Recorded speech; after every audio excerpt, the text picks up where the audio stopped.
মধ্যপ্রাচ্যে ইরানকে ঘিরে উত্তেজনা নতুন করে তীব্র আকার ধারণ করেছে।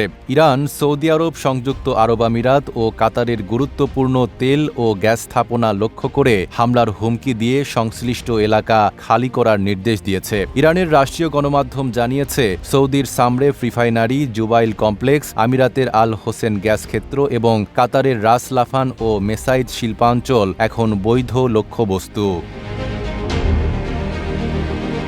এরই মধ্যে আমিরাতের বাব তেলক্ষেত্র ও হাবসান গ্যাস কমপ্লেক্সে মিসাইল হামলার চেষ্টা চালায় ইরান। সরাসরি আঘাত না হানলেও ধ্বংসাবশেষ পড়ে স্থাপনায় ক্ষয়ক্ষতি হয়।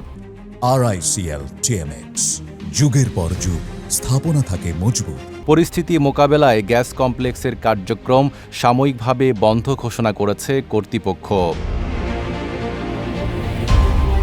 অন্যদিকে ইরানের হামলার কারণে কাতারের লাস লাফান শিল্পাঞ্চলে আগুন লাগার ঘটনা ঘটেছে। জরুরি পরিষেবা সংস্থাগুলো আগুন নিয়ন্ত্রণে কাজ করছে, তবে এখন পর্যন্ত কোনো হতাহতের খবর পাওয়া যায়নি।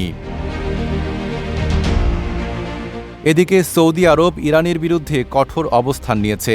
দেশটির পররাষ্ট্রমন্ত্রী প্রিন্স ফয়সাল বিন ফারহান আল সৌদ বলেছেন, ইরানের ওপর আমাদের বিশ্বাস ভেঙে গেছে এবং প্রয়োজনে সামরিক ব্যবস্থা নেওয়ার হুঁশিয়ারি দিয়েছেন।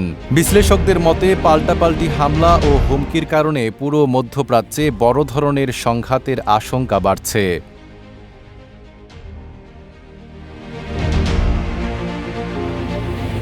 নাঈম আরাবী, ঢাকা পোস্ট।